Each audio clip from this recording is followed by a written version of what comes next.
Amazing. Well, Assalamu alaikum, everyone, and Jum'ah Mubarakah. Welcome back to our Islamic intensive feminist course. And it's really hard to believe that we're already entering the second to last session. We only have one more to go. Tomorrow's our last day. And as you all know, over the past few days, we've been deeply engaging with history, with sacred texts, with the ethics. Yesterday, we got deeper into justice. And today, nothing makes better sense for us than to confront the external forces now that shape how Muslim women's liberation is framed, distorted, and weaponized. I'm sure you guys can tell over the course of the week, every speaker that we've had, I've had some form of a question to ask them that was along these lines, being on the front lines myself. As a reminder for everyone, I'm Amani. I'm the founder of MuslimGirl.com. It's the largest platform for Muslim women's voices in America. And we are absolutely on the front lines of Muslim women's representation, and especially in mainstream media. And a lot of times, as I'm sure you could tell from the questions I've been asking, so many so much gender language and assumptions about Islam have been twisted and weaponized, not truly because anyone cares about Muslim women, but rather because they have been used to silence us, or to try to detract from Islam or to promote Islamophobia in some way. From media narratives to even government agendas, the figure of the oppressed Muslim woman, it's become one of the most politicized symbols of our time. And we all know what the consequences of that has been for our communities. So Islamic feminism, it doesn't only contend with patriarchy within, but it also resists the Islamophobic co-optation of our struggles without. And so today's conversation, I really want to invite us to sit with that tension and to think critically about the role of power, of gaze, of representation, in how we understand feminism itself. So, of course, we have no better voice to help us dig into that conversation than Dr. Lana Siri. We're honored to have you, Doctor. She is a scholar whose work sits precisely at this intersection that we're talking about here. So, Dr. Lana is a lecturer in gender and religion at the Center for Interdisciplinary Women's and Gender Studies at Ruhr University in Germany. And her research focuses on Islamic feminism, decolonial feminist theory, the impact of Orientalist narratives on Muslim women's lives, no big deal. So she's also the author of The Introduction to Islamic Feminism, and she has such a powerful voice in reframing feminist discourse to center our agency and our lived realities of Muslim women ourselves on our own terms. And, that's the language that Muslim Girl thrives on. So we are so thrilled to learn from her today. And with that, Lana, I would love to pass you the mic. Thank you so much for joining us. Thank you, Amani. Assalamu alaikum, everyone. Before we begin, I'd like to take a moment to acknowledge the over 14,000 university students who have been killed in Gaza, and nearly 90,000 students, along with more than 600,000 primary and secondary school children who are unable to attend classes for a second year due to the ongoing Israeli war. So yeah, let us hold them in our thoughts as we proceed. I want to thank Sister Juliana Hammer for taking a moment to speak about the ongoing genocide in Gaza and its impact on all of us yesterday. Like her, I find it incredibly difficult to focus on work or on anything at all, for that matter. So I apologize in advance if I forget names or I lose my train of thought at any point during the session. But I'm really looking forward for our conversation. Now I want to thank also Sadra for this wonderful invitation, and a special thank you to Sister Amani for this beautiful work you've been doing this week. It's really appreciated. I had the chance to tune in to some of the earlier sessions this week, and my God, amazing discussions you've had. So much input, so much food for thought, really mind-blowing. So I really hope that we can continue with it today. Now, I know that the first session started with over 50 participants, but the numbers have slowly trickled down, and that's totally understandable with all the different time zones, and knowing that you'll all have access to the recording, it really makes sense. But I also think that I probably got the worst time slot. I mean, Fridays, at least for me, are for spending time with friends and family after Salat al-Jum'ah. It's a day to it's okay, Lana. You get multiplied the reward for you for doing it on Friday, inshallah, inshallah. inshallah. It's really a day for kind of recharging your body and soul. So I really appreciate those of you who are here with us today, and I'll really do my best to make the session as engaging as possible, inshallah. Now, while the title of today's session was set as Islamic Feminism, Islamophobia, and the Muslim Woman, I do hope that from the abstract I shared and the suggested readings, it's clear that I won't be focusing on Islamophobia. But yeah, don't worry. I'll keep my presentation short because I do want to share with you at the end of toward the end of my presentation, a link to a graphic novel, which is published as an open access that I published in winter 2024, and it deals exactly with the intersection of Islamic feminism, Islamophobia, and racism, addressing especially those Muslim youth living in Europe. So I'll share the link also here on the chat for you to have access. So although my son is only 6 years old, I wrote this graphic novel with him in my mind. As Muslim, as brown, as a Palestinian young man living in Europe, I know he will encounter anti-Muslim and anti-Arab racism. So this was kind of my way of speaking to that experience. And yeah, like I said, I'll share the link with you here in the chat. So what is today's lecture about? Let me start by showing an image here.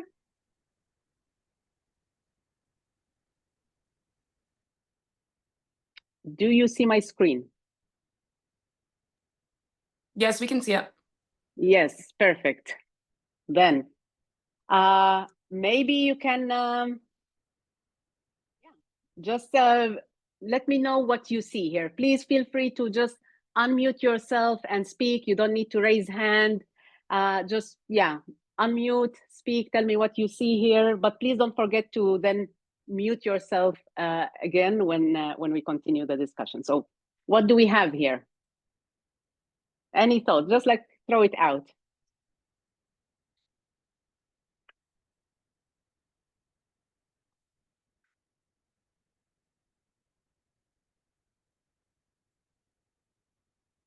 Any thoughts?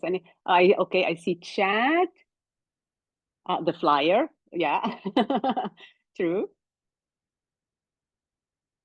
It's hard for me to keep an eye on the chat, so really, please feel free to just unmute yourself and tell me what do you see in this list?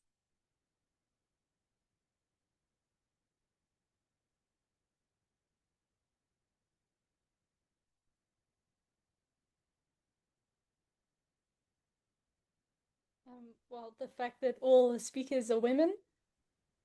Okay, yeah. Is very unusual. Yeah. In my experience. True.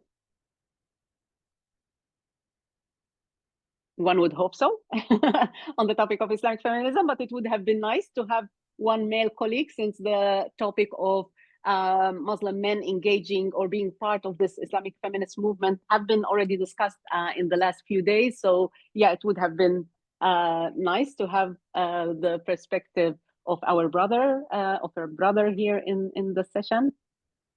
Dr. Lana, I just want to quickly also turn your attention as well, in case you don't hear somebody speaking up over the mic. We have a chat. I'm not sure if you're able to see it, but some students prefer to.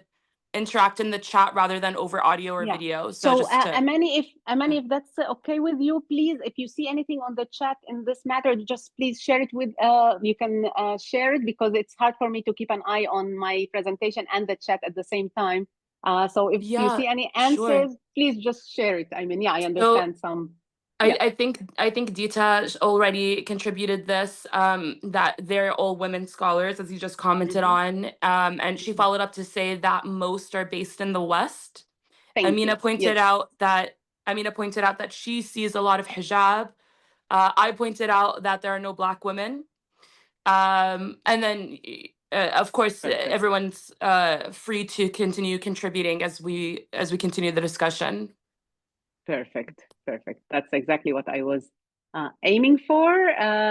Yeah, I'm not sharing anymore, correct? Yeah.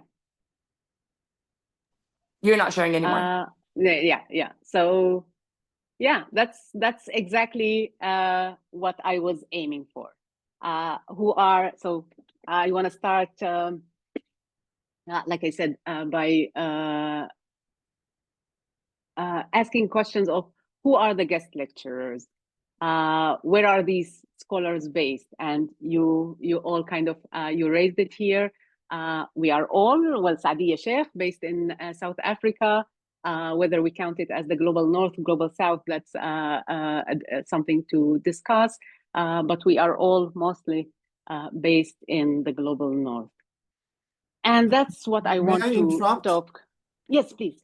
Okay, just because I wanted to mention this, that it has to, as you know, as organizer, I'm just saying this word, you know, we are supposed to have Dr. Sadia Sheikh with us, and everything was fine, but she got a personal problem and she had to, you know, cancel. So this is why that we do not have her in the course. That was just to mention that, because your flyer was the old one, so that was just to mention. Thank you. Yeah. Well, then I gave you the benefit of the doubt of having Sadia Sheikh still in the poster. Yeah, now to just clarify, I am not a scholar of religion and I am not a theologian. I am a sociologist, and my interest lies in asking, how is knowledge produced? How do we come to know what we know? Who gets to speak? And more specifically, in our context for today, I'm interested in the questions of who gets to be part of this acknowledged or accepted Islamic feminist knowledge production, whose voices are cited, translated, and circulated, which languages are privileged and which remain inaccessible or overlooked, and how do institutional structures in the global north, through publishing, funding, and academic gatekeeping, shape what we count or what counts as legitimate Islamic feminist thought. These questions are not merely about inclusion, but about power, about how authority is constructed within the field, and about the epistemic hierarchies that continue to marginalize scholars, activists, and thinkers working outside dominant academic and linguistic centers. Now, all the scholars invited in this course, let me say this clearly, have made immense contributions to the field of Islamic feminism. Over the past few days, we've heard Miriam Cook give what she called a brief history of 1,500 years of Islamic feminism, outlining the field from its origin to the misconceptions and controversy around the term. You had Asma Asfaruddin offered an overview of women-friendly interpretations of the Quran. Zahra Ayyubi spoke about how gender shapes the way we live in the world as Muslims in gendered world. And Juliana Hammer spoke about scholarship activism, which in my opinion lies at the heart of Islamic feminism. So yes, we've been exploring gender power relations and male authority within Islam and Muslim communities. But today I want to shift the gaze slightly to the field of Islamic feminism itself and the producers of knowledge in this field. And I want to ask, who is being excluded?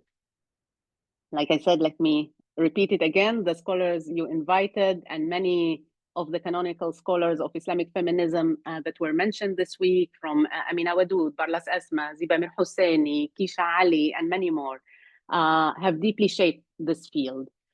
Many of them originate also from Muslim majority countries, myself included. I'm Palestinian, but most of us work in Western academia.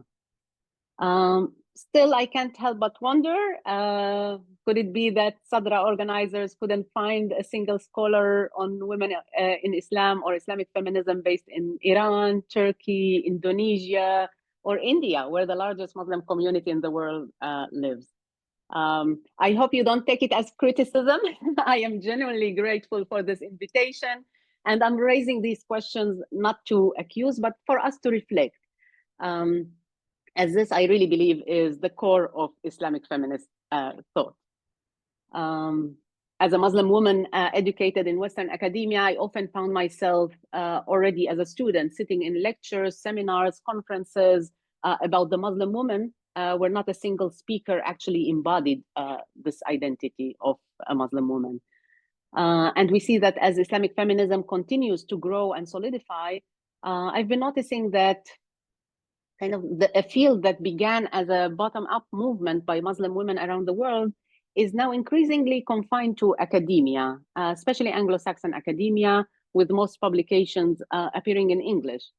So I was really glad to hear Juliana address that in her session yesterday and spoke about scholarship activism. And that's why I deeply appreciate projects like Musawa, Sisters in Islam, Hard to Grow, and Muslim Girl by our sister here, Amani, which I see as an important effort to bring this important field back to the ground. And in my own way, my graphic novel is also a small contribution to that same effort. So in today's talk, I want to kind of bridge the gap between voices from the global north and global south by centering voices from the periphery. I'll do so by highlighting insights from Islamic feminism that emerged specifically from Arabic-speaking spaces and from work produced in Arabic language. Now, before anyone gets upset here, let me be absolutely clear. No, I am not claiming that only Arabs can produce knowledge on Islam. No, I don't believe Arabic is superior to any other language when engaging with Islam. And no, I'm not saying that those who speak other languages or come from other regions should be excluded from this field, or that their knowledge is somehow less valid. We've already seen in the lectures this week just how much has been contributed by scholars based in the global north. I mean, their impact is profound. The only simple reason I'm focusing on Arabic language knowledge production today is because I speak and understand Arabic. I mean, I wish I spoke Farsi, Turkish, Indonesian, and many other Muslim majority languages. So with that said, I do believe that comparative exploration of different geopolitical locations and the languages in which scholars work can show us how ideas of gender, feminism, and Islam are conceptualized differently. So these differences do matter. So maybe I'll just throw the question out there, like, why do you think our location, where we live, work, study, might shape the way we read a text, including the Quran? So again, just feel free. I said it at the beginning, like those who feel comfortable to turn on their videos, please do so. It's nice to see some faces and to see also your reactions. But of course, I completely understand if you prefer not to. So yeah, how do you yourself? I can share Yes, if you. Please do. Sirajum, hi. Assalamu alaikum. My name is Sirajum. Yeah, I think that it's because knowledge isn't apolitical, and it's not only what the author is saying, but how we make meaning of the words on a paper. So where we are situated in our socio-political context and our lived experiences do shape and make, in turn, make meaning of the words on a paper. and also like what kind of literature is available. Like, there are like, that's also political. What kind of languages we have access to is also political. Whether we have access to like traditional universities or not, that's also political. So I think those are all of the reasons that why it's important. I was also gonna ask Doctor, when you speak of the periphery, if we are also gonna talk about like how all of these knowledge production are like legitimized within institutions, and what about the knowledge production that like people of all genders outside of these institutions who do not have the privilege to enter these universities, like how do we legitimize and bring in their contributions as well? Beautiful, thank you, Sirajum. You raised really important points for our discussion later. I really appreciate it. Any other thoughts anyone would like to chip in? Please feel free. Tamara, I'd like to respond with an example that I hope will be interesting for you. So what occurred to me as a woman of partly Eritrean descent, I thought about how the religious identity of Eritreans tends to, I guess, interact with the government's approach to religion, which I personally don't think is ideal. I think that has a huge influence, really, because in countries where there's a clearer majority, or where the government has a clearer religious positionality, if you can say that, I can imagine that having an influence on how people practice their religion, how openly they can practice their religion, and so on. For example, when I was in Eritrea recently, this partly has to do with the fact that my own family is Christian, so I had more contact with Christians. But it was, at the end of the day, impossible to even meet anyone who could tell me about how Islam is practiced in Eritrea, because there's just so much fear and there's so much silencing. Yeah, so that's Thank you. Thank you, Tamara, for sharing this experience. Yeah, that's exactly what I want to talk about, how our life experiences influence how we practice Islam. I mean, that's already clear from the sessions that you had this week, that there is no one way of understanding Islam when we talk about Islam. What is this Islam? Which is also in the case of Islamic feminism. What is this feminism, and what is Islamic about Islamic feminism? So these are the questions that I want to address here. Thank you very much. So yeah, like we see that the unique life experiences and geopolitical positioning of scholars play a significant role in shaping their approaches to conceptualizing or reconceptualizing Islam and gender, resulting in distinct forms of knowledge production and modes of resistance.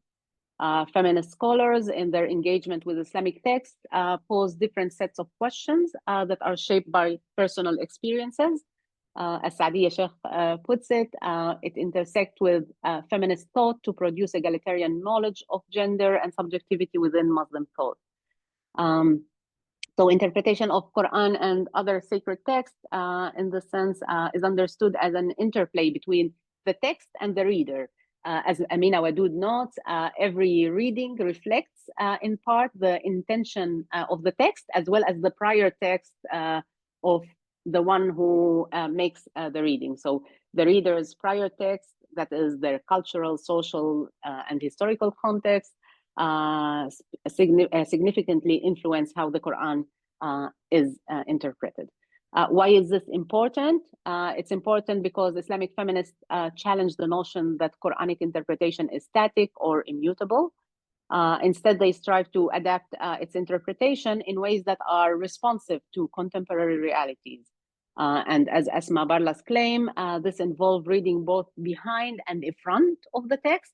Reading behind construct the historical context from which the Quran or its exegesis emerged, while reading in front recontextualize the text in light of present needs. So we can all agree as well that our needs differ from one person to another and are shaped by our individual positions and context. What I need as a Muslim brown woman living in Germany may be very different from what my sister living in rural Pakistan might need. Islamic feminism, particularly through feminist tafsir, therefore engages in a mode of interpretation that intersects textual analysis with lived experiences. It prioritizes experiential knowledge in the pursuit of imagining justice, to use Wadood's word, over text and interpretations that perpetuate gender inequality. In this sense, Islamic feminism can be understood as tafsir of praxis, to use Fatima Sidad's words. In my work, I focus on a comparative analysis of Muslima scholars, Muslim feminists, or Islamic feminists. We can discuss later labels and identifications. We heard throughout this week how different lecturers, different guest speakers choose different identifications with explaining their positions. But yeah, I engage in this comparative analysis of scholars from different geopolitical and linguistic locations in order to, one, underscore the diversity within contemporary Islamic feminism, two, highlight the interconnectedness of gender, religion, and other socially constructed categories, and three, emphasize the significance of location and political awareness in shaping thematic concerns and scholarly aspirations.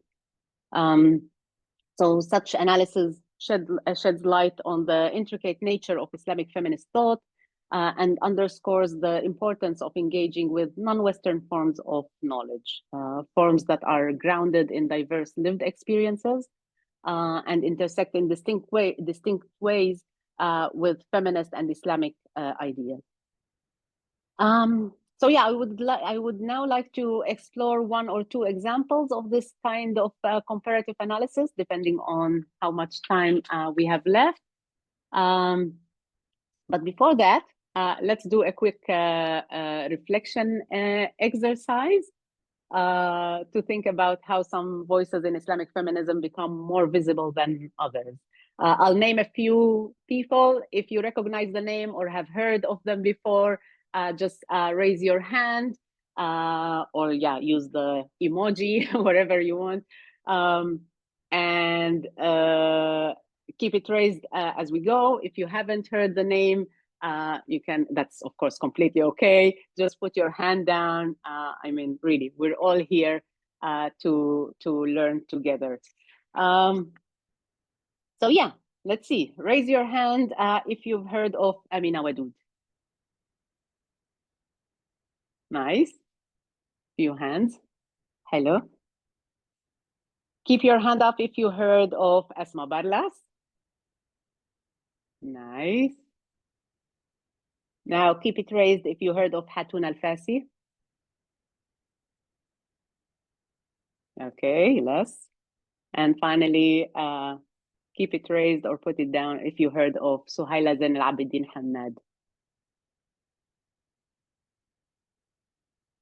Thank you. So let's delve into the first case study. In what follows, I will turn to Saudi Arabia, more specifically to the work of Suhaila Zain Al-Abidin Hamad, as an example of how local transformative intellectual and political work, as Saadi Sheikh described Islamic feminism, contribute to this necessary expansion of the field, and as an example of the potential of conversations within Islamic feminism. While debates around women's rights and responsibilities have sparked controversy among both conservative and progressive actors in Saudi Arabia, Saudi women themselves remain one of the least studied population in the field. My current research, which focuses on Arabic knowledge production on Islam and gender, examines forms of feminism and engagement within women's rights in Saudi Arabia as both a site and subject of academic inquiry, one that intentionally resists essentialist, orientalist, and westernized portrayals.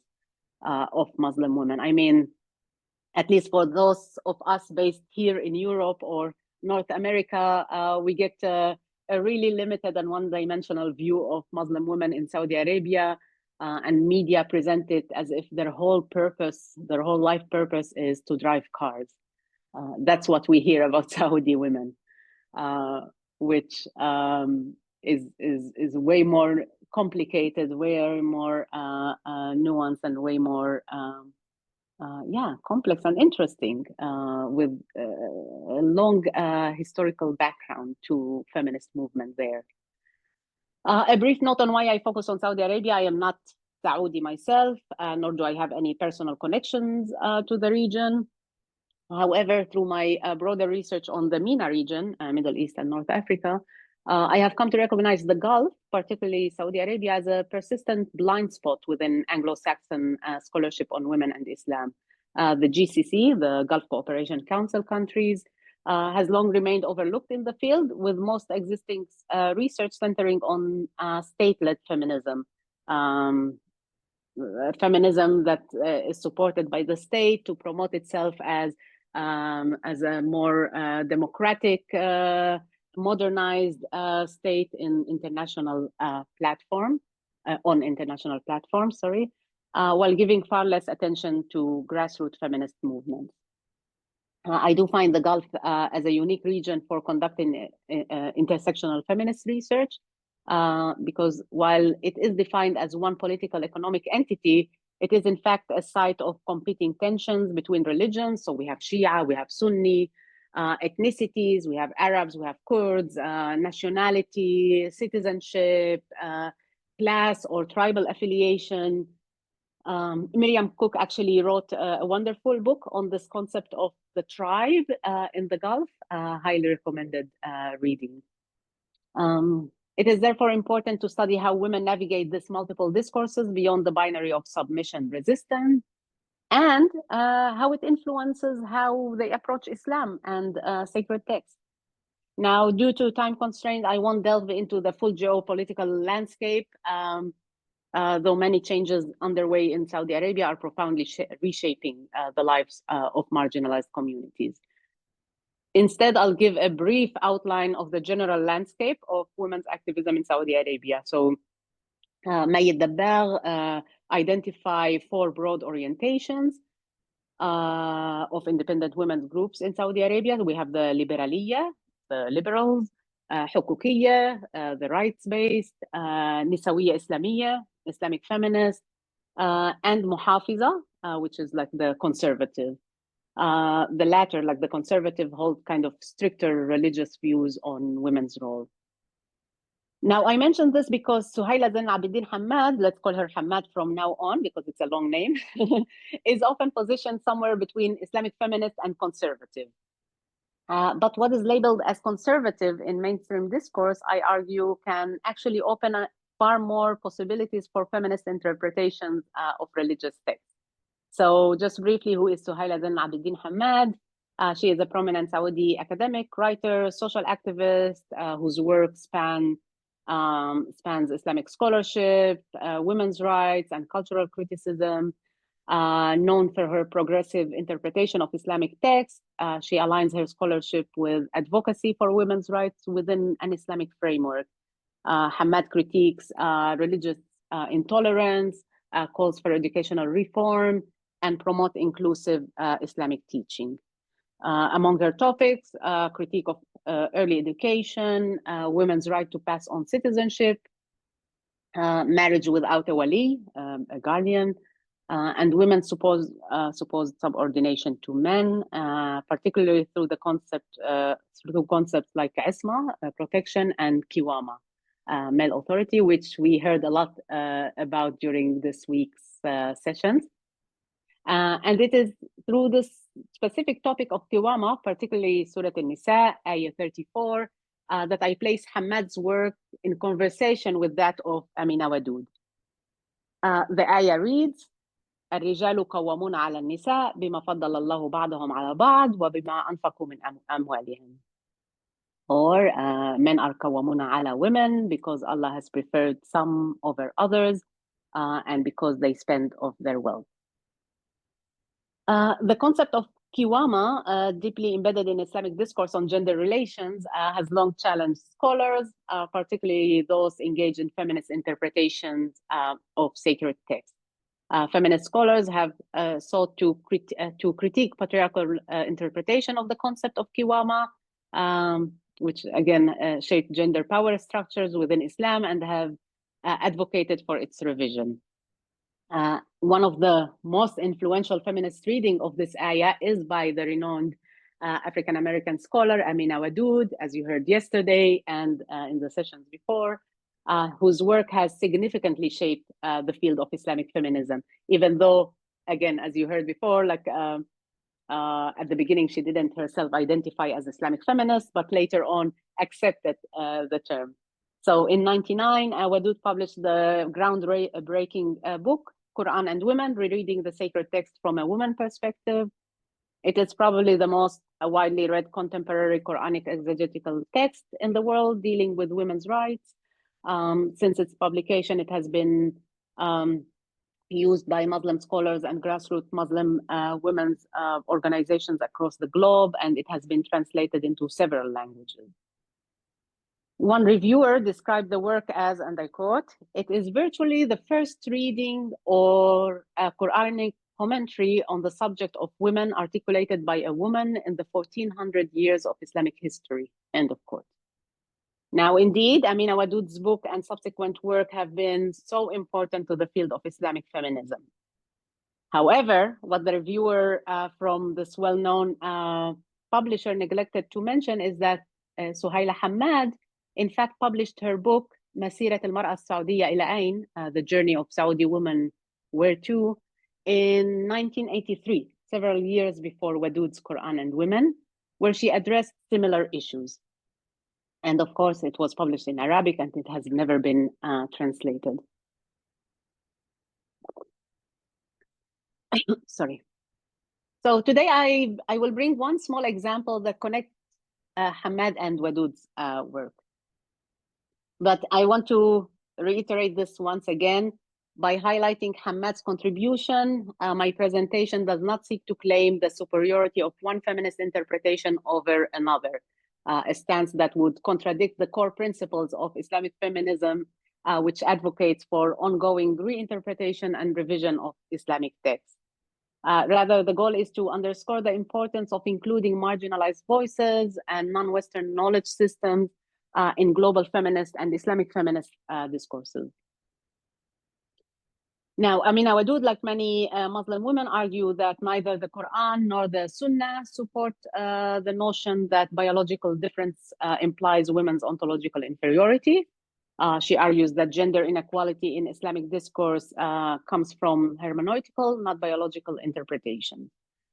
In her view, androcentric readings of the Quran have contributed to the oppression of women and represent misreadings of the text. Wadud insists that biology is not a determining factor of human worth or spiritual rank in Islam, and that a woman's biology does not limit her full agency or her divinely mandate role as Khalifa. Wadud's hermeneutic emphasizes the compatibility of men and women in the Quran.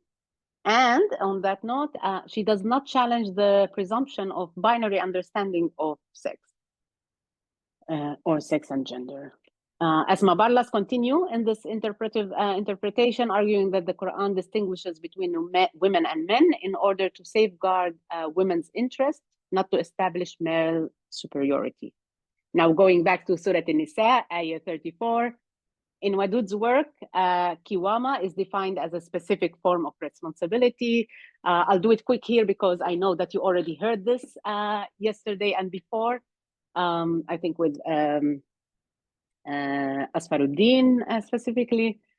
So yeah, Kiwama is defined as a specific form of responsibility that men hold for women. She explained that the Quran establishes men as Qawwamuna ala, responsible for the well-being of women. And according to Wadud, this responsibility applies to a man for his wife. So we're not talking about other constellations of like a sister and a brother, a mother and a son, and so on. The ayah talks specifically on about spouses. And this responsibility, so it's between a man and his wife under two specific conditions: faddala, preference, and anfaqa, financial support provided by men. Wadud interprets kiwama as a conditional responsibility based on financial support and capability rather than a declaration of male superiority. Moreover, this preference, faddala, is not unconditional, as the Quran does not state preferred them, masculine plural, over others, feminine plural. Rather, it says preferred some, ba'dahum, over other, ba'd, and not ba'dahun, indicating a more nuanced and conditional understanding. Now, this is where Wadud and Hamad align in their interpretations. Both argue that kiwama pertains to responsibility, not superiority. Hamad deepens this shared understanding by adding a linguistic dimension, noting that scholars have often conflated qawwam, responsible caretaker, with qayyim, commander or authority, a distinction that underscores the ethic of care over control. However, it is precisely at this point that their agreement ends. The two differences that follow, in my view, open up important possibilities for rethinking not only Islamic feminism, but gender studies more broadly. First, Hamad, a scholar of Arabic literature, draws on classical Arabic to analyze the root rajala, commonly associated with masculinity, rajul. She argues that while this root typically denotes men or masculine traits, it has historically been used metaphorically to describe women with strong leadership, intellectual authority, or bravery. For example, Aisha radiallahu anha was referred to as rajula fil hadith, a woman with assertive, authoritative traits in hadith narration, highlighting her exceptional standing in Islamic scholarship. This usage is affirmed in the comprehensive dictionary, معجم المعاني الجامع, which describes her as تشبهت بالرجال في الرأي والمعرفة كانت عائشة رضي الله عنها رجلة الرأي. She resembled men in judgment and knowledge. Aisha رضي الله عنها was a woman of strong judgment.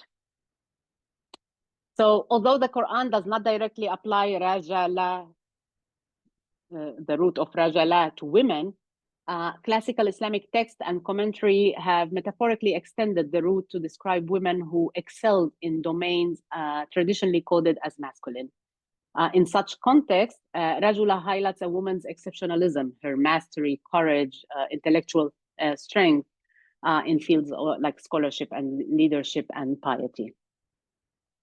Now, building on this linguistic insight, Hamad argues that kiwama should not be seen as biologically determined male authority, but as a role shaped by capability, context, and mutual responsibility. So she detaches rajula from any fixed link to biological sex or gender, focusing instead on the traits it signifies. Like I said, assertiveness, strength, leadership, regardless of who embody them. This brings us to the second key difference between Wadud and Hamad's interpretations of the ayah. So like Wadud, Hamad analyzes the word faddala, preferred. However, while Wadud argues that faddala refers to the preference of certain men over other men, Hamad takes a different approach, drawing on the linguistic expansion of the term rajula. Her interpretation of faddala focuses on the relationship between the spouses, and not between men. She argues that faddala pertain to the relative capacity of the two spouses. So the phrase bima faddala Allahu ba'dahum ala ba'd, because God has preferred some over others, is understood to mean that the best interest of the family is served when the more capable spouse assumes the role of kiwama. And here Hamad brings examples of like if the husband has certain addiction or disability or any form of hindrance, where the woman might be the more suitable person to take the kiwama over the family. So this interpretation challenges the automatic assumption of male leadership by suggesting that not every man is inherently qualified to lead the family. By expanding the meaning of rajala to encompass attributes of leadership, strength and knowledge, and by interpreting faddala as a preference between the two spouses rather than between different men, Hamad offers a fresh perspective, despite being written in the 80s, on an ayah that significantly shapes gender relations and power structures within Islamic culture. Her approach reinterprets traditional gender roles, emphasizing capability over biological or gender determinism. And by challenging male authority within the family, she sets the foundation for questioning male dominance in society and governance more broadly. Now, keep in mind, she's talking from the position of a Saudi scholar who lives in Saudi Arabia. So it's important to keep this geopolitical context in mind when reading her work, where she challenges the male authority within the family to set the foundation to challenging male dominance in society. So these linguistic nuances and semantic flexibility of the Arabic language allows for a far more inclusive understanding of gendered traits, challenging rigid binaries, and opening space for rethinking both language and power.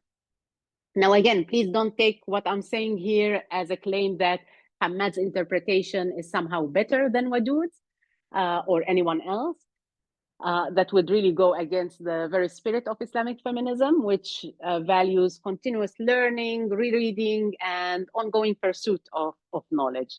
I offer this comparative analysis simply as a way to expand Islamic feminist thought. To be honest, like I would love to be a fly on the wall in a room where Wadud, Hamad, Ziba Mir Hosseini, Kisha Ali are all sitting together discussing this crucial area. We don't have time for the second case study, but I will allow myself to just briefly mention it. We can discuss it in our discussion later, or talk about it a bit more. But because it's a name that you heard a lot this week, so I do want to bring it out. So the second case study compares the work of Kisha Ali, a name you've all heard many times this week, with that of Ulfa Youssef, a professor of Islamic studies in Tunisia, who may be less familiar to some of you. Both scholars, like many Islamic feminist thinkers, critique both pre-modern and contemporary male-dominated Islamic jurisprudence. They emphasize how power rather than knowledge often shapes religious authority. And they challenge the essentialization of religion. For both, the Quran opens up possibilities for new knowledge and empower marginalized groups to shape their own agency and subjectivity. A common thread in their work is a critique of how gender relations in Islam have been constructed through patriarchal interpretation. They argue that these inherited frameworks are no longer adequate for modern times. Islam, in their view, becomes a site of contestation where struggle over knowledge production directly impact how gender is governed.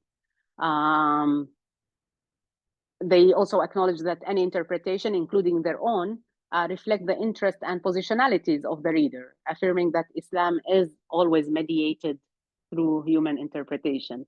Now, that said, when it comes to topic of marriage, for example, in Islam, Ali and Youssef, while both contemporary scholars working in similar period and of roughly the same generation, I would say, diverge in their interpretation of mahr, for example, or dower or dowry, whatever we want to call it in English. Now, it's important to keep in mind that Kisha Ali speaks from the context of being a Muslim American in a Muslim minority society where Islamic law is not imposed or institutionalized. Ulfa Youssef, on the other hand, works within Muslim majority context where what is framed as Sharia law plays a significant role in shaping gender relations.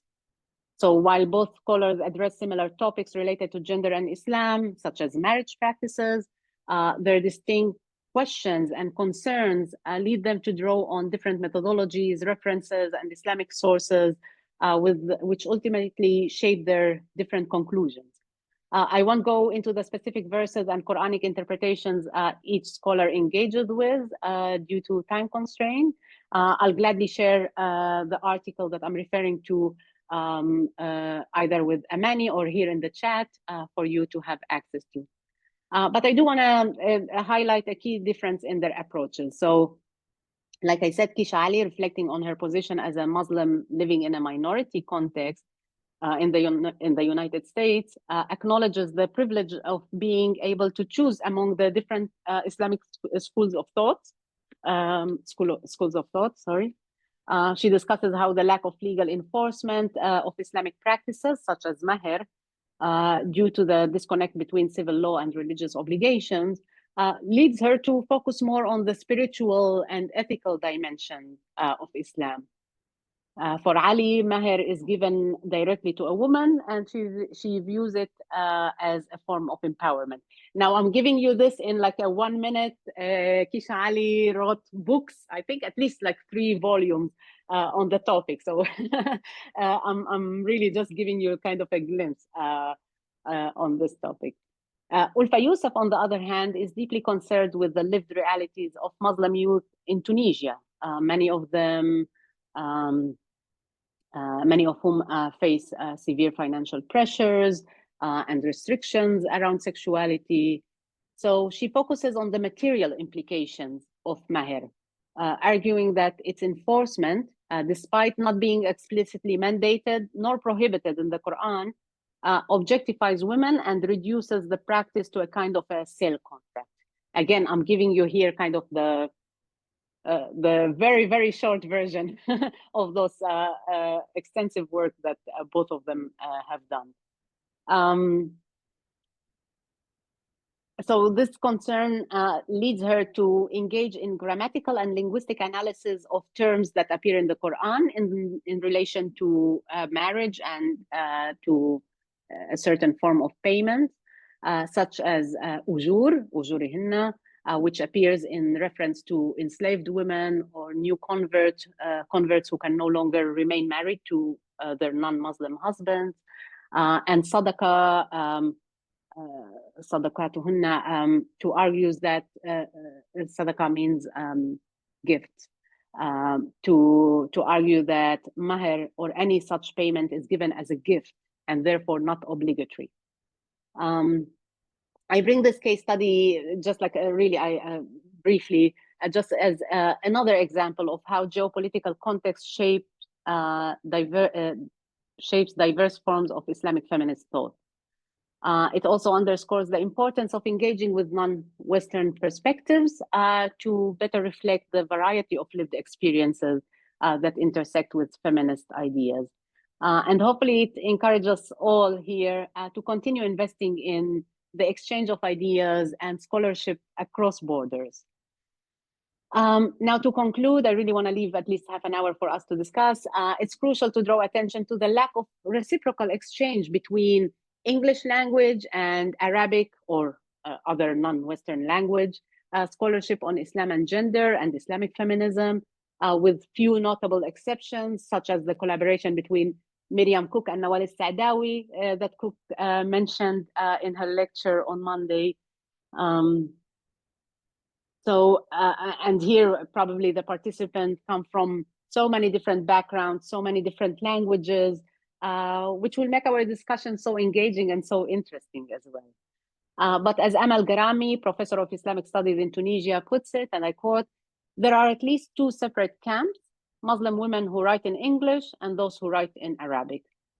So citation, referencing practices rarely flow in both directions, creating a fragmented field with limited mutual engagement. The comparative analysis I presented today aims to expand our understanding of what Islamic feminism can encompass and bring attention to Garami's important question. To what extent do they coordinate their work? How much do they read one another, share information, or examine each other's methodologies? So including the diverse voices not only enriches Islamic feminist discourse or Islamic feminist thought, but also challenges the neo-Orientalist portrayal of Muslim women that continue to circulate in mainstream Western scholarship.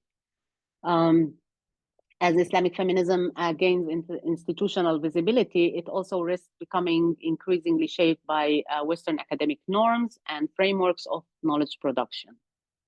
My presentation aimed to address this risk by placing the widely recognized work of US-based scholars like Amina Wadoud and very briefly Kisha Ali in dialogue with that of Saudi scholar Suhaila Zain al-Abidin Hamad and Tunisian scholar Olfa Youssef.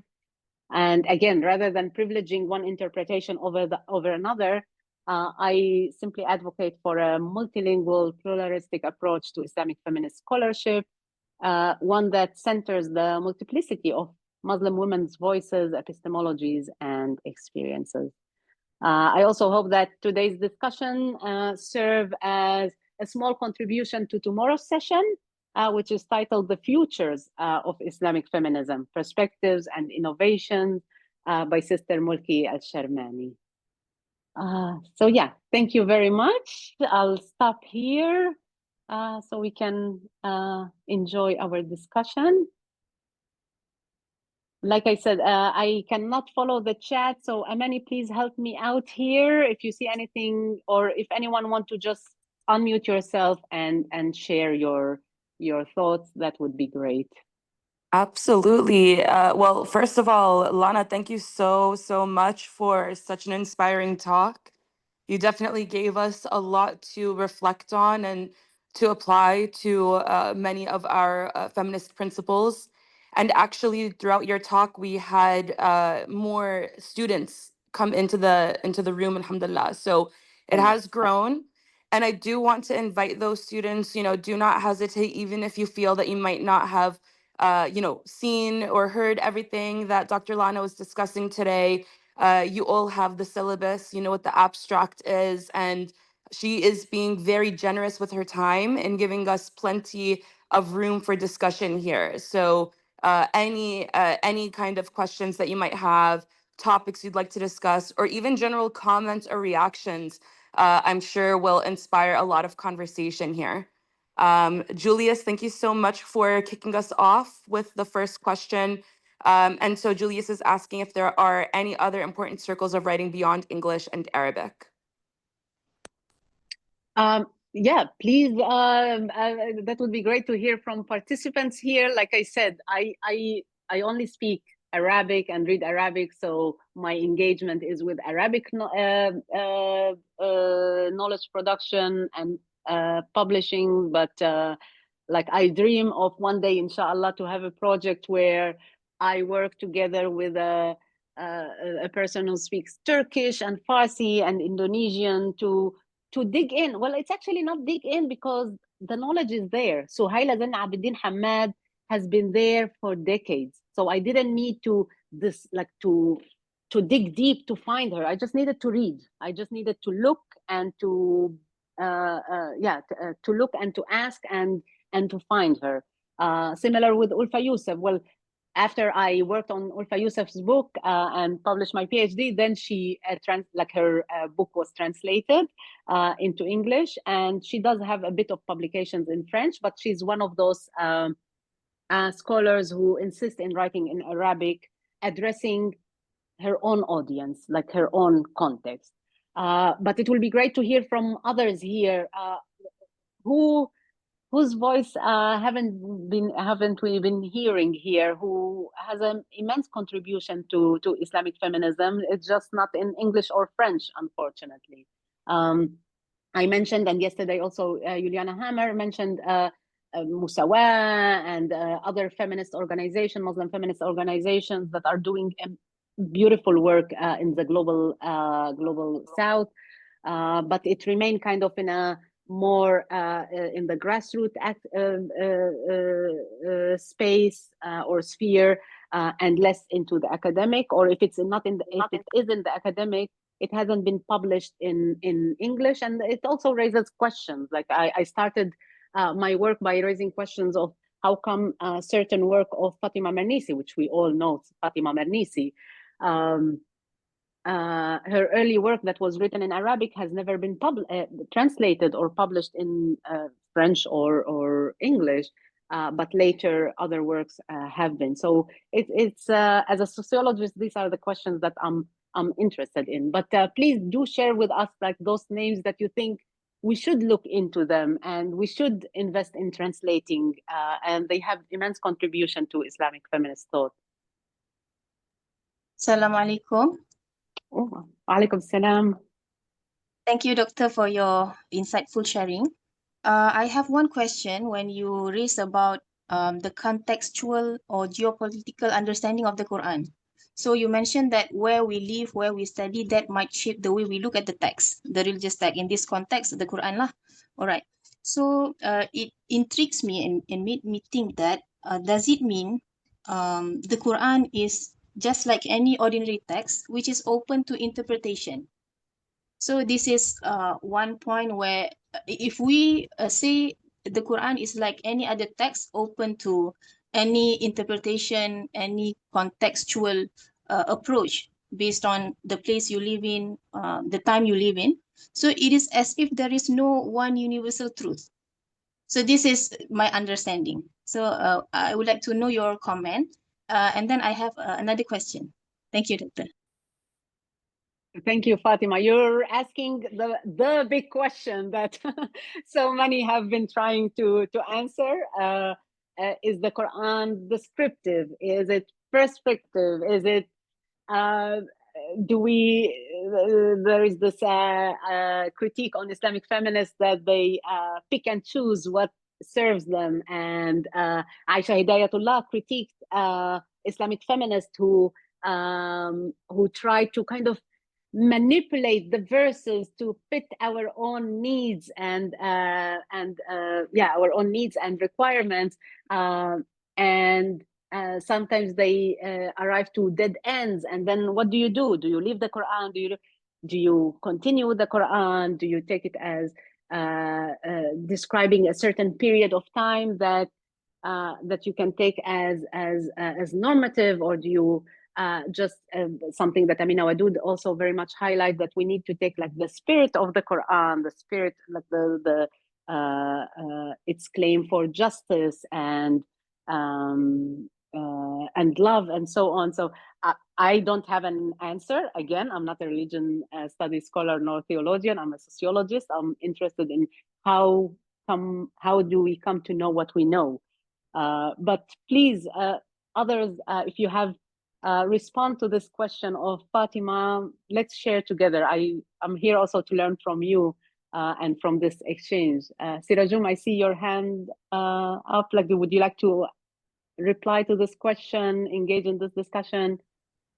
Yeah, I would like to contribute to the discussion, not necessarily a reply. But I think at least how I have studied and came to understand it, like you can still claim that the Quran is transhistoric because it's the lessons are applicable to us no matter where we are in time. But I think reading inherently is us bringing in our understanding of the world into a text. So in that sense, it is open to interpretation. But that doesn't mean that it can't be like a sacred spiritual practice of engaging with the text.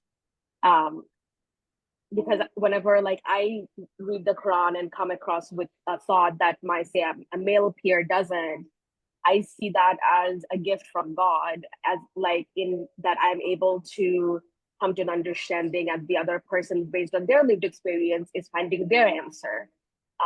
Yeah. Mm-hmm. Mm-hmm. Thank you for sharing. So I have my second question. Yeah, please. No, I'm sorry. Totally, Amina. Am I interrupting? I think Fatima, do you have another question, or shall I just? It's okay. You can take the floor. All right. Thank you, Lana. That was a very insightful lecture, especially because how you tried to really question this entire framing of the Islamic feminism, and you pointed right from the very beginning, the absence, which was actually now, after your discussion, very, very striking. So you started about the geopolitical positioning, and somebody from India, I know the experiences, the lived experiences and realities of Muslim women all over the world are very, very different. And there's so many factors, that define even their religious experiences. For example, speaking from India, the concerns of Muslim women is very, very different. Islamophobia operates in a very different manner as it probably does in the Western countries.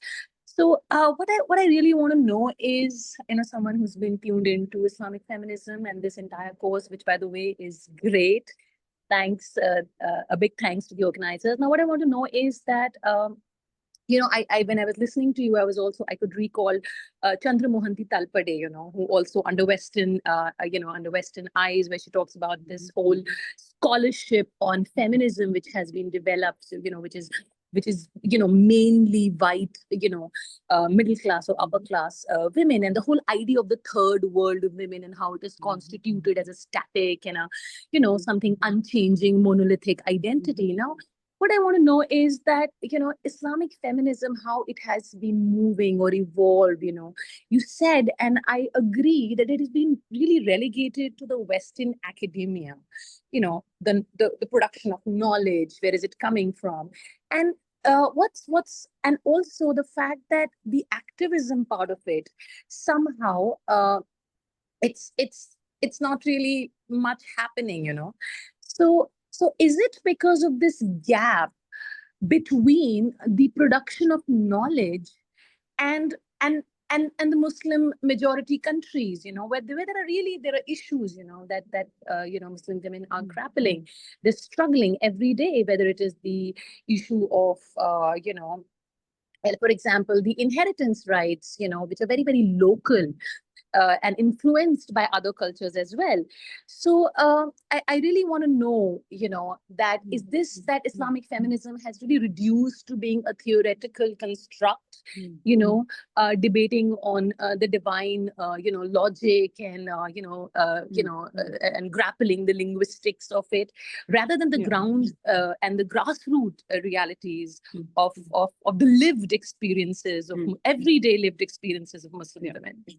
Thanks. Yeah. Thank you, Amina. Thank you for your question. Definitely, Islamic feminism is still alive and breathing in the grassroots level. If we kind of leave the global south for the global north for a second, at least in my research, focusing on the MENA region, again, because I speak the language, so this is the region that I chose as my research focus. We see that academia and activism has for a long time went hand in hand, and we see it. For example, I mentioned Ulfa Youssef from Tunis, a professor of Islamic feminism, who from the beginning for decades have been engaged in grassroots activism, in reaching wider public through, for example, TV shows that for a long time it was kind of a sphere reserved for men. Maybe some of you are familiar with the Egyptian. Now I forgot the name. Khalid from the 90s and 2000. Like he was like the Islamic scholar who had this TV show bringing different interpretations of Islam and engaging in religion. So she kind of broke this. Entered this sphere that for a long time was reserved for men, and she had her own talk show engaging on issues on gender, sexuality, and religion.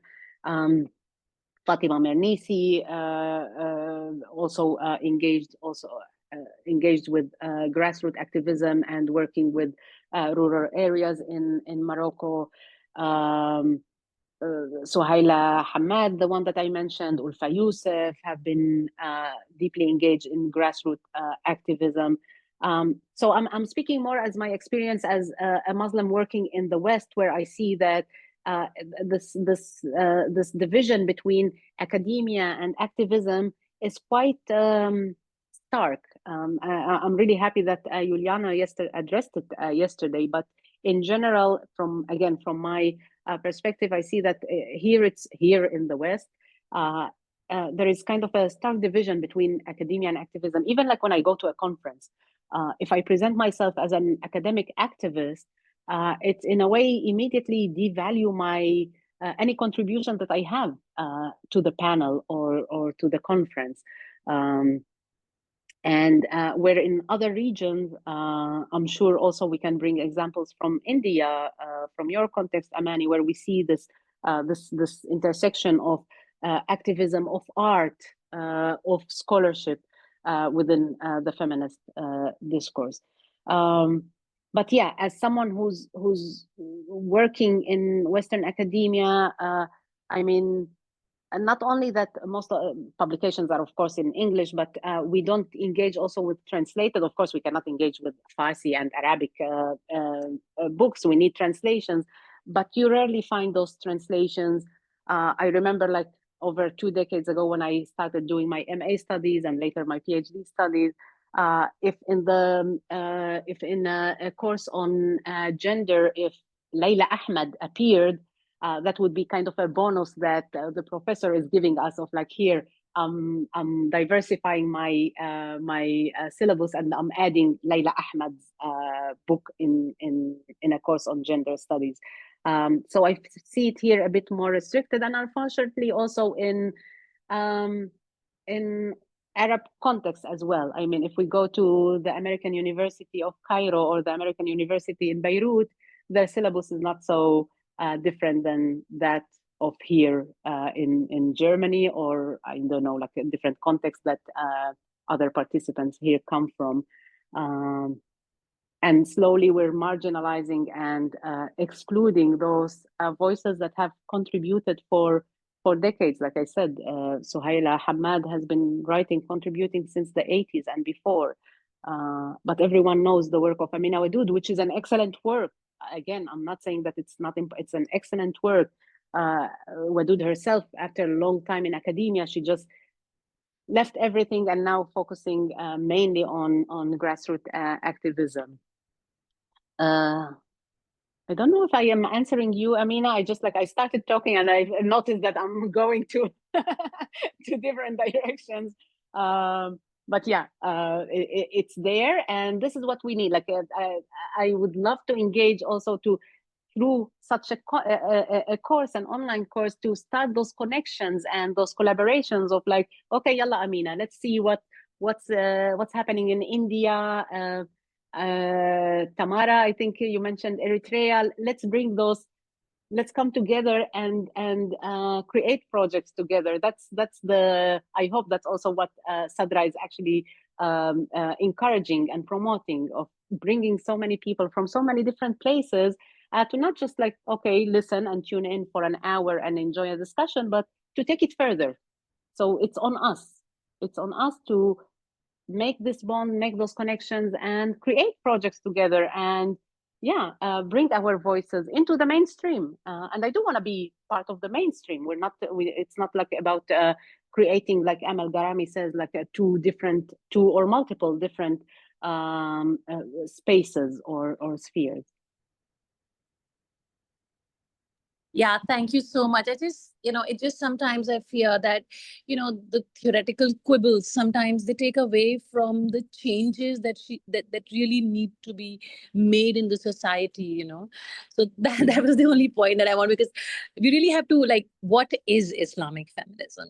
Is it just in books, in these, understanding of what God is saying, or, we're just debating that endlessly, whereas nothing on the ground seems to really change.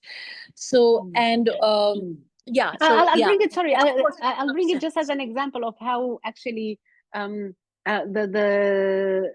intersection of academia and activism is quite a kind of a success story. I mean, again, feminism in general is marginalized. Even like here in Western academia, we feel it very much. Like they are closing down institutions of gender studies instead of opening up more.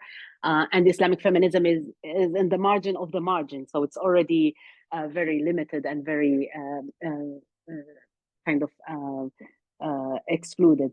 But yeah, I go back to Tunis, and it's also an example of what you mentioned. Mohanty, of course, her work is extremely important to the decolonial project.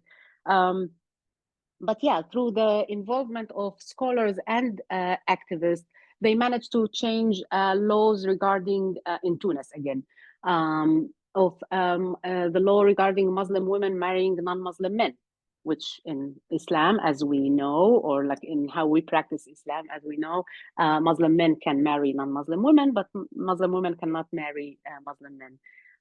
And they were successful in changing this law and allowing Muslim women of marrying non-Muslim men. And I always wonder, like, which is really like, it's fascinating. We always think that what happens in the global north will trickle down and influence and improve the lives of women in the global south. But here I see it on the other way around, because when I think about it, what are the chances of a Tunisian woman of meeting a non-Muslim man and marrying a non-Muslim man, in comparison to me living here in the West as a Muslim woman, meeting a non-Muslim man? My chances are way higher. We agree on that, right? And so like what I want to say is that like by them changing the laws there in Tunisia is allowing me here, again, as someone who's living in not only in the West, but still I have like my Muslim community. I'm part of my Muslim community, and we know that any changes we make need to be kind of grounded in Islamic context, even if the law cannot enforce Islamic practices. But I keep on thinking of like how this amazing work that Tunisian women have done for themselves is helping us Muslim women living here in Europe. For me to come and tell my family, as an example, here there is a school of thought in Islam, and we know that we can choose also which school of thought we can choose, is allowing Muslim women to marry a non-Muslim man. Again, it's just an anecdotal kind of example to show how it's important to keep this exchange of knowledge and experiences, and it influences both sides. It's not that like what feminism are doing here in the global north will help Muslim women around the world. It's khoduati, as we say in Arabic. It's give and take. It's reciprocal exchange.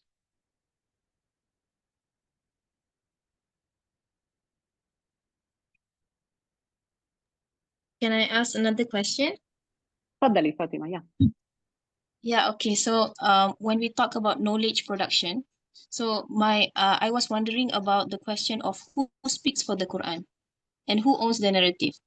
But could we say that although there are many people trying to come and look into the Quranic text directly from the translation, but perhaps understanding Arabic, really mastering the Arabic, is still the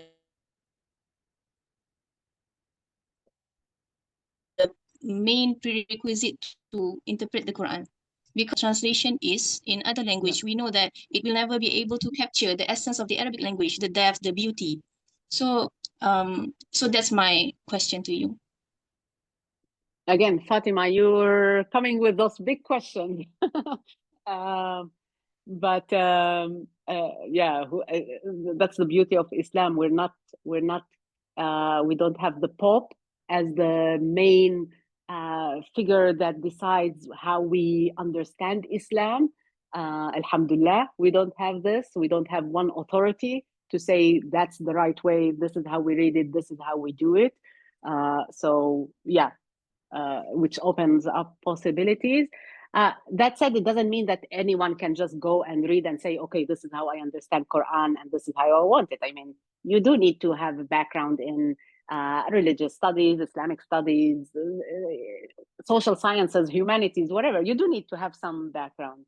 And as for the Arabic language, again, like I speak Arabic, I read Arabic, but I cannot interpret the Quran, of course, and I rely also on other interpretations to try to grasp the full aspect. I'm just bringing here, like, I focused on those examples, case studies where they focus on linguistic methodology to promote women's rights. As just, it's yet another epistemology, yet another methodology. It doesn't mean that that's the only one.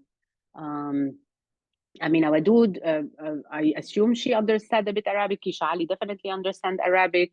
But yeah, they are not experts in Arabic language. They are not linguists. I mean, we cannot compare them to Suhaila Zain Abidin Hamad or to Ulfa Youssef, who I didn't bring this example, but like in discussing the connection or relations between gender and sex kind of relations, she comes with a grammatic interpretation of خلقناكم من ذكر وأنثى, which is usually interpreted as we created you from male and female, to mean that we created you as full male with masculine characteristic and full female with feminine characteristics. And she comes with her genius linguistic analysis to say that the verse could be also interpreted. She doesn't say that that's how it should be interpreted. It says that it could be, if we focus on grammatic linguistic analysis, to mean that we created you, the min, this tiny prefix of min, can be understood also to mean that we created each human to include or incorporate both feminine and masculine traits. So it's not just like men, male with full masculine traits and female women with full feminine traits, but this tiny grammatic fatha, kasra, this tiny chupchik that you see on top of a word in Arabic could also allow for the option or the interpretation that God created each human already incorporating or including both masculine and feminine traits.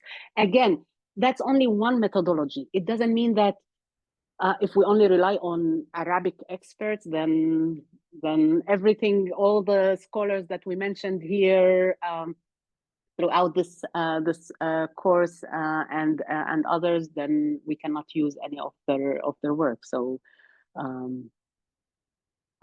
again, I felt that I'm babbling with Aido. I hope I answered your question, Fatima. Yep, thank you. I will try to explore further. So I was just wondering about that. Inshallah. Thank you. Inshallah. Yes.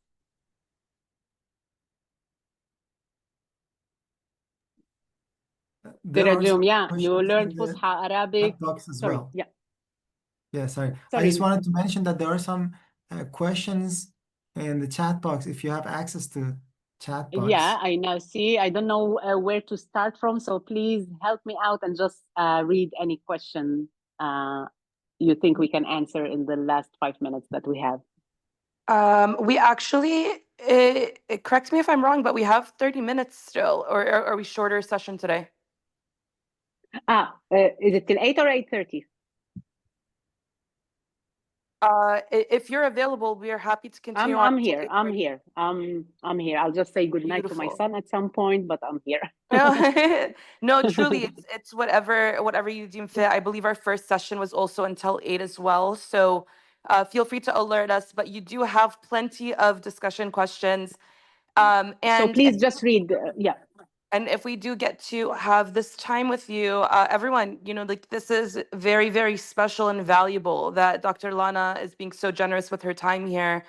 It's not every day that we get to have this type of one-on-one access with a scholar on issues that are important to us in our community like this. And this is our second to last lecture. So, you know, over the course of this week, if you haven't had the opportunity to engage, connect with our speakers, or even to interact with the others that are in this class as well, this is, you know, we're winding down now. So now is the time to take that opportunity.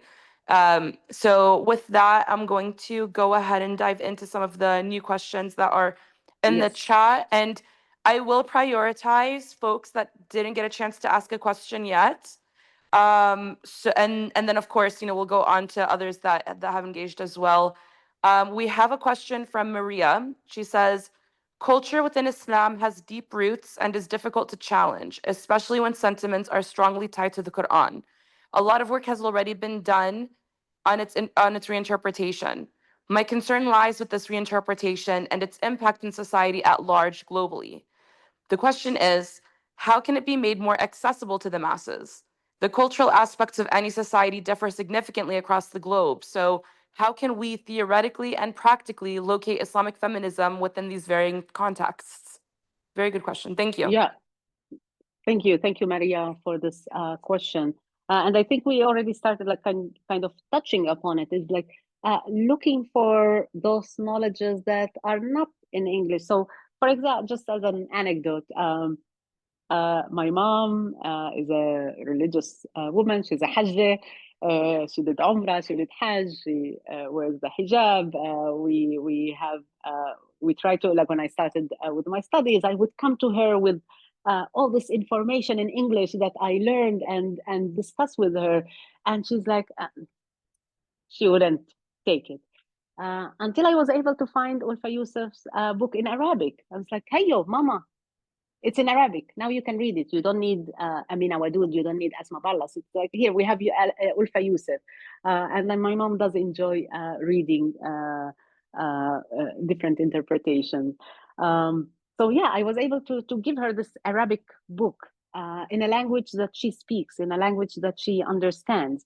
And I remember very clearly, like the kind of you know, like you do your studies, you engage in scholarship and so on, and sometimes it's just like one question, one sentence that kind of make things click. And I was discussing with her, and yeah, and then so I was Ulfa Yusuf talks about inheritance and sexuality in general in her work and so on, women's rights. And I was discussing with my mom after she read the book, and then she came like with this one sentence of like, yeah, but we cannot have now everyone reading the Quran and interpreting. Like she said it in a way, I don't remember the exact word, but something like it will be chaos, which kind of yeah, I mean, I know it might be sound to some of you like, yeah, not so important or banal or something, but like this one moment where she's not a scholar, she's not educated, she's a housewife, comes from a religious family, but didn't study. She's not a scholar of Islam. But like this one moment of kind of a fear that she communicated with me of what will happen when everyone will come with their own interpretations, and there will be fitna in the world. Like there will be chaos. That we still need some kind of a guide. She didn't go as far as saying that we need a pope, alhamdulillah, but which I really, it really touched me. This one kind of exchange, and it opened like a long discussions between us. But it's this point exactly of taking it out from whatever academic, like whatever you learned here in this really beautiful sessions that you had since Monday, like really amazing talks. Have this conversation with your mother, have this conversation with your sister, have this conversation with a friend. This is how we take Islamic feminism back from academia to the everyday life. And I brought the example of Tunis changing the law, where we see that it has been actually successful. I'm sure there are many other examples from Indonesia, from Iran, from Turkey that unfortunately are not known to us because we don't, not only we don't read the language, but we don't engage with those who are based there, and to exchange, to have a more honest exchange of ideas. And there are many different ways of taking it. I mean, Juliana yesterday mentioned Hard to Grow, an initiative that really takes, again, this knowledge from academia to the wider audience. Pamphlets that Sisters in Islam or Musawa are publishing, the different workshops that they conduct, and so on. So yeah, this is how we mitigate those tensions. And of course, I cannot just take any kind of knowledge from a different country to my content. Like maybe someone who comes from a city, like I said, have different concerns and live in different kind of cultural practices than someone from rural area, from the global north, the global south, and so on. So like really to find those who are in your area to learn from them, but also to exchange exchange ideas and scholarships across borders, which only enriches our lives. And as for the cultural aspect, like yeah, I mean, again, this is something that Ulfa Youssef, Amal Garami, and others, like in North African countries, and I'm sure also others agree with it. Like this idea that when something enters our conscience, it's so hard to get rid of it, even if we come with books of like, here, I mean, our dude talks about this and that. Some things are already part of our collective conscience that it's really hard to get rid of it. But it's only through this conversations and exchanging. And in Berlin here, we founded the Berlin Muslim Feminist group, which brings like different scholars, but also grassroots activists and so on, to just kind of create our own space, our own safer space to talk about those issues of what does it mean to be a Muslim woman, what does it mean to be a Muslim in Europe. Some of us are born here, some of us migrated here.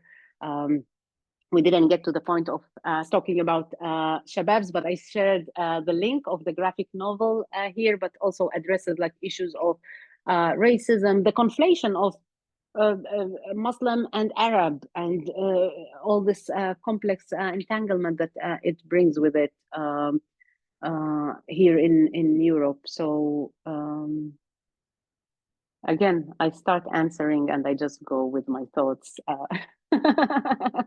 So I hope, Maria, I answered your question. Yeah, interject.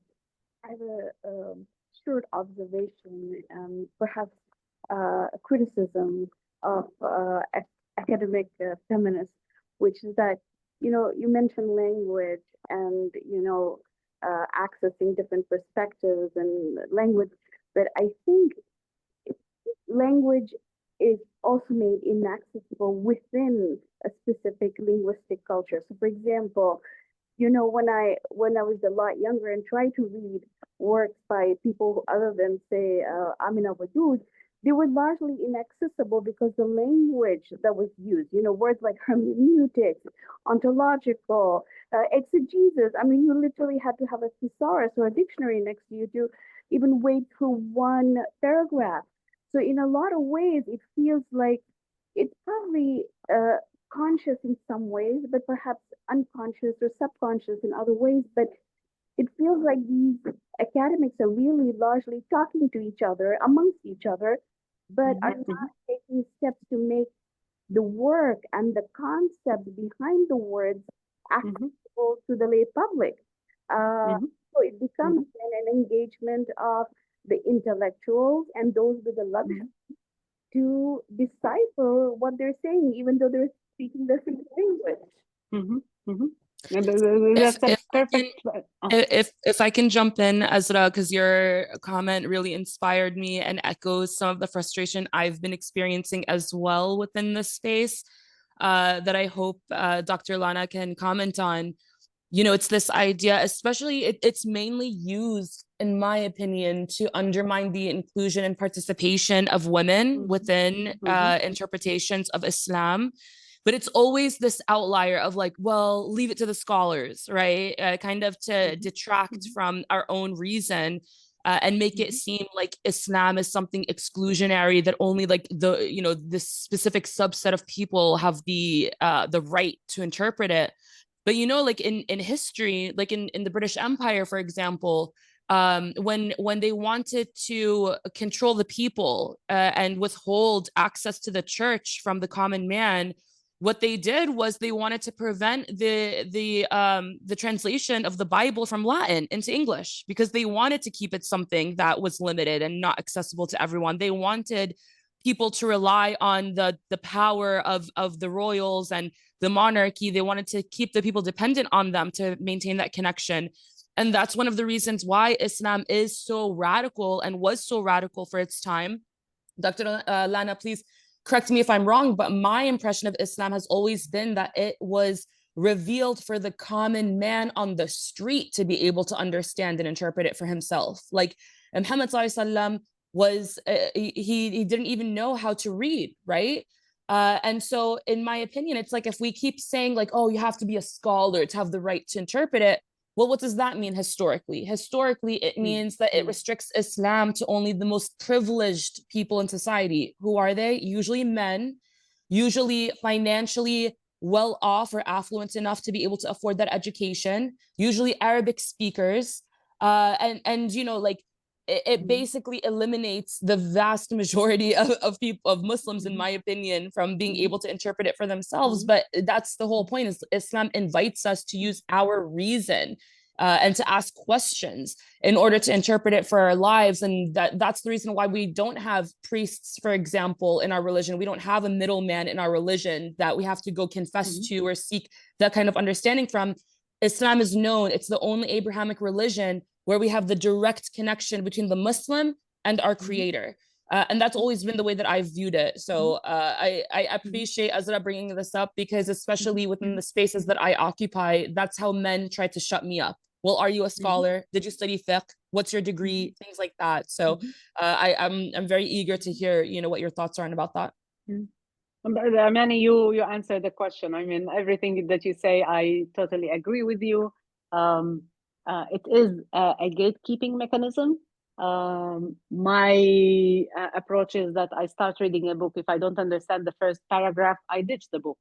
I mean, if the writer didn't make the effort for me to understand it, why should I invest in continue reading this book, which I agree can be sometimes frustrating.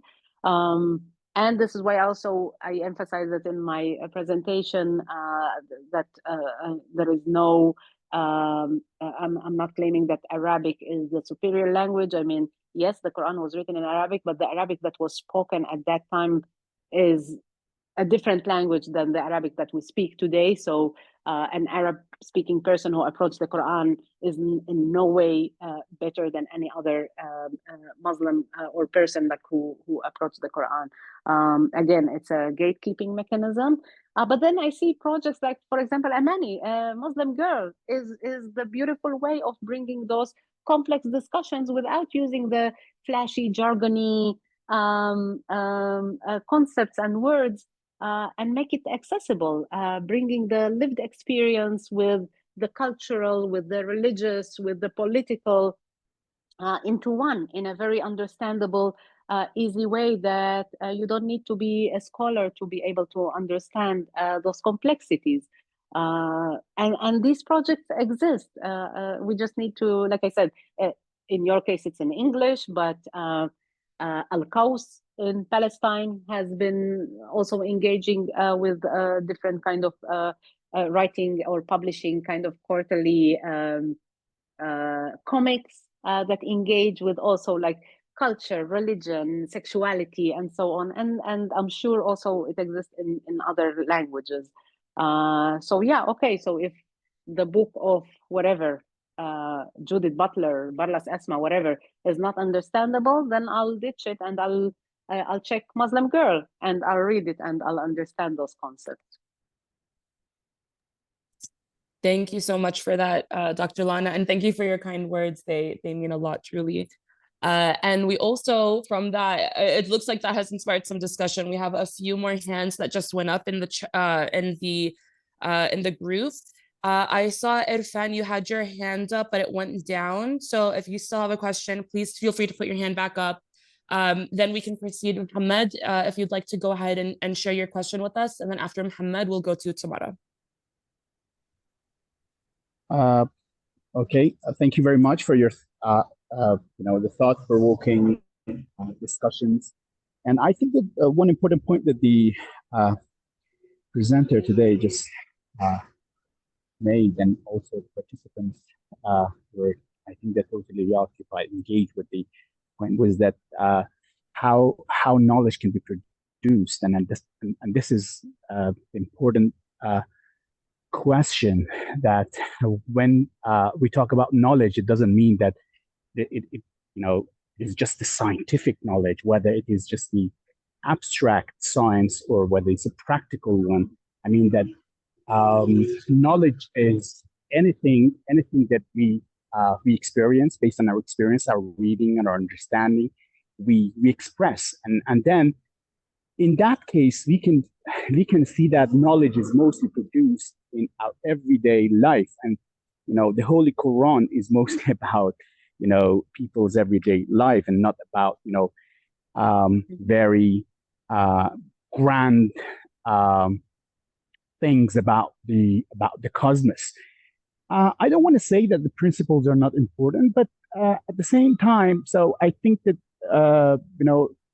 within Muslim feminism, women must, Muslim women must, they are just fighting in two fronts.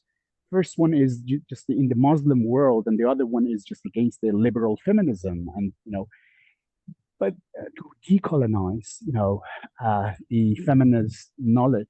But at the end of the day, I think that Muslim women must contribute to the to all the discussions happening, which are masculine. And you just mentioned the importance of jargons and terminology, and I think that glossaries are masculine. So because people who don't understand these glossary or the entries cannot just engage in the discussions. But in order to just make the things less complex, more everyday, and make it more democratic in a sense, can help Muslim women to just produce knowledge in the first stage, and in the second stage to just make it more as something practical, as something, as a kind of lifestyle. Let me make an example. So, for example, in architecture, in a space creation, so Muslim women can just customize the space, which is mostly produced by males, by men. I mean, the heights, the sizes, and all the lengths, and all of these stuff in architecture. And they can just, and something else regarding literature, for example. So there are some definite genres, and based on their the background, the culture, as it has already been made. So Muslim women can just create or find their own genres and ways in literature. I think that to put it in a nutshell, so I think knowledge production can be much more regarding our lifestyles rather than entering academia. That's part of the game, not the whole. And I think that to be an active citizen of the society, of the community we live in the country we live in, with the family we live in, so can just help women to produce knowledge.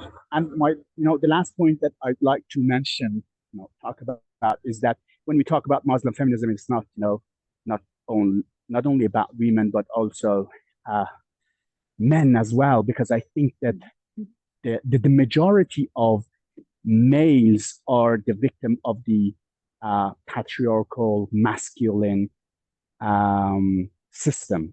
And I think that any kind of alternative reading can help just to dismantle the system while sticking to the soul of Islam and the principles and the holy teachings.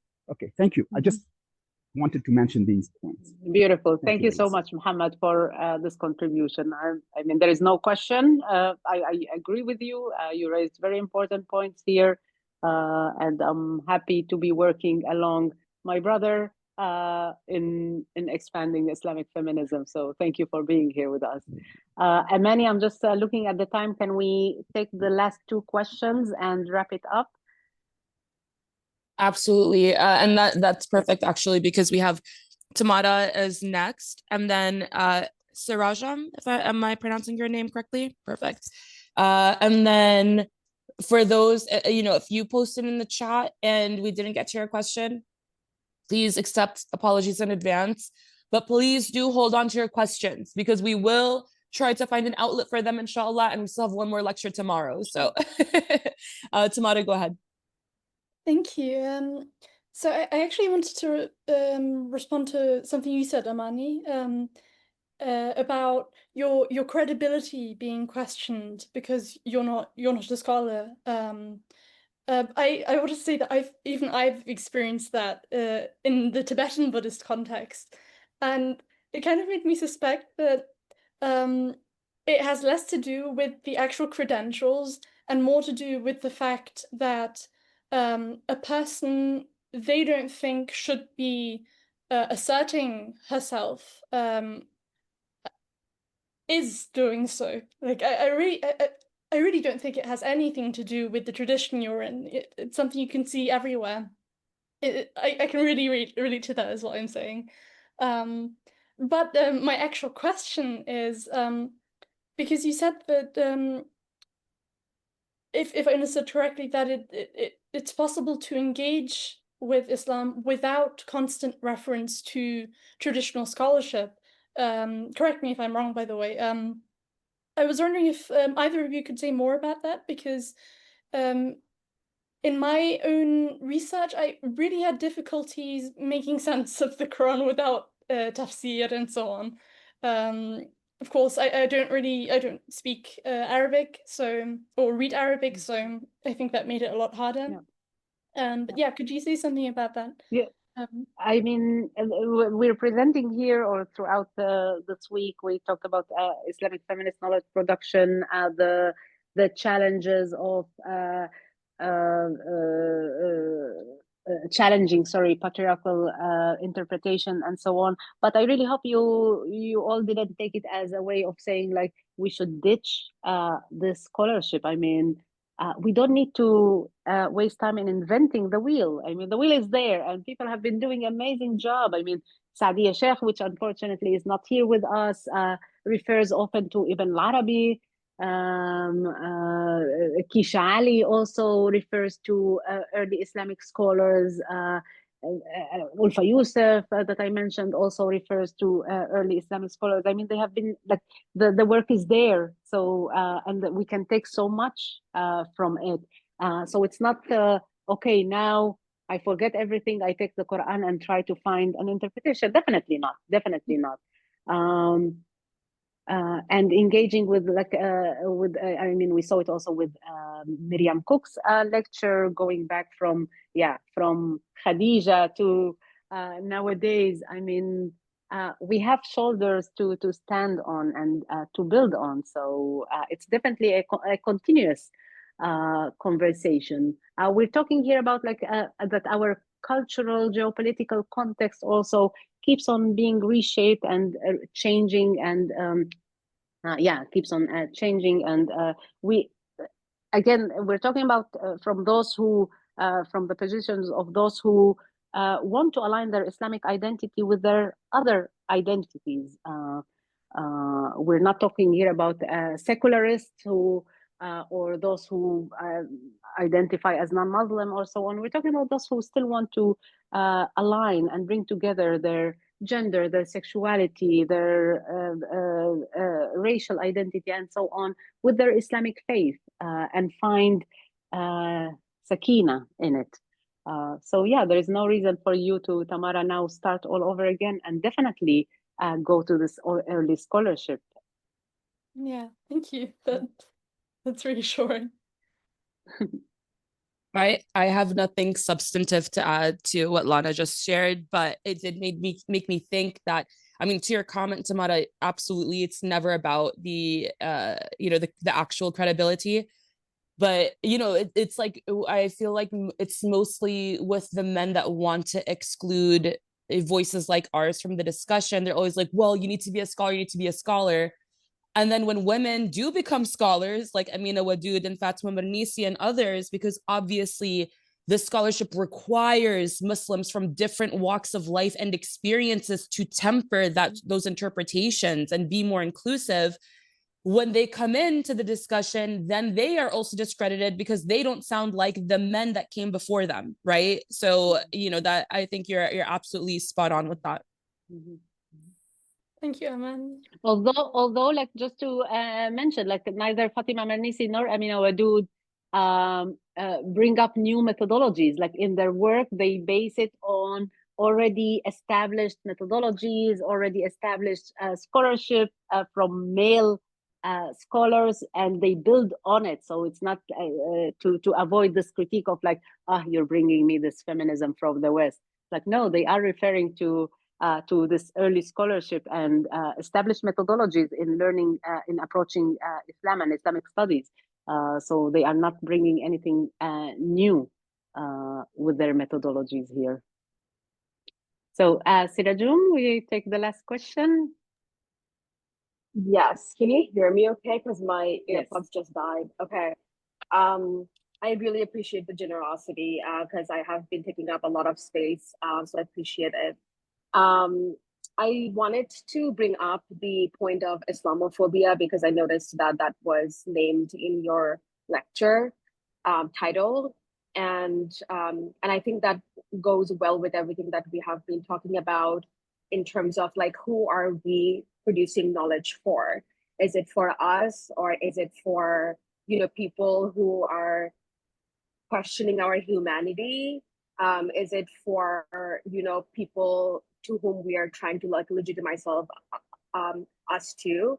And I also want to contextualize this question by sharing a little bit about me. I grew up in Bangladesh, and currently I am pursuing graduate studies in theology at Columbia. So I'm based in New York, and I have been running study circle and also like a social space for queer Muslims. And we have been engaging like, with the Quran, we have been holding halaqah. And so that also reminds me how like marginalized folks on the periphery are always producing knowledge and engaging with it, but do we have the safety to do so in public? Or do we have the safety to like bring it to different rooms where we do not feel safe? And the discussions today also made me realize like, why am I pursuing this degree? Because I feel like part of it is like, oh, if I have a degree, I will have access to more rooms. People will take me seriously, even though like, my lived experience and, I'm also a full-time community organizer. So like my experience with the community, like mostly shapes my understanding of the text, but I still feel the need to like in this, Islamophobic empire, like need to have like a stamp from an Ivy League university to like have a chair at the table. So is that like a faulty logic? I guess that's what I'm curious in hearing as well. Thank you, Sirajum. I mean, you're opening now a topic that we cannot discuss in the last 2-3 minutes. But what I will address is, again, this is something that I see as someone who's been living here in Germany in the West for almost 2 decades now. This idea that one person needs to do it all. So like as a Muslim, as a brown woman, as an Arab speaking person, with the privilege of being an academic, living here in Germany, there are so many battles. And then Muhammad also kindly also mentioned it in when he addressed the issue that Muslim women also we have the fight within our community, but also the fight with neoliberal feminists. There are so many fronts to deal with, and what I learned is to rely on my sisters, and that I don't need to do it all. Like, okay, so I'm in academia, I'll do my share in academia, and then someone else will do her share in whenever there are racist, anti-Muslim racist cases in Germany. She will take the time in writing a statement, which we will support and endorse. The other will engage in grassroots feminism, grassroots activism, but then she would need the financial support. So we're here, there to support each other. Like this I guess now you will learn it also, Sir, like being in New York, like this individualistic, individual approach of like not relying on community, which I really believe that's also a core of Islamic feminism, of the sisterhood, of this brotherhood, of this siblingshood, since men are also part of it. You don't fight it all. You choose your front and rely on others to support you, and you support them back. So you don't need to deal with racism within academia and then do something in grassroots activism, but build a community around you, especially now being in the US, especially for those who are in Western countries. Build those communities, because without those communities, we cannot survive. We cannot survive racism, which is ongoing. We cannot survive neocolonialism, which is ongoing. I mean, colonialism is still ongoing. I don't even talk about post-colonialism nowadays. That's kind of in a very short answer. Dr. Lana, before we close out today's session, I'm going to steal the last question, and I want to close out with a question that I've been posing to all of our speakers this week. And that is that if you have one message that you can share with the next generation of Muslim women and girls, what would it be? Well, I thought about it because I heard you asking Miriam this question. I should have tuned into the others to see what they answered. But I'll go back to what Amina Wadud very much emphasized. I mean, the first ayah, the first verse that was revealed to Muhammad sallallahu alayhi wasallam was Ikra.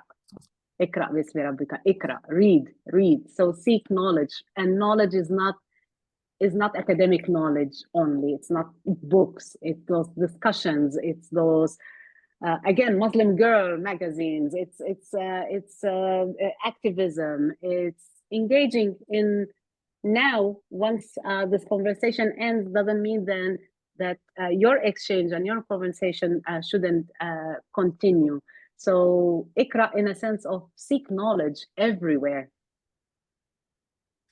Well, no one has used that answer so far this week, and I think that is quite a brilliant note for us to leave off on, and very, very, very appropriate for today's discussion. So on behalf of our entire class, Dr. Lana, I would like to really thank you for today's thought-provoking session.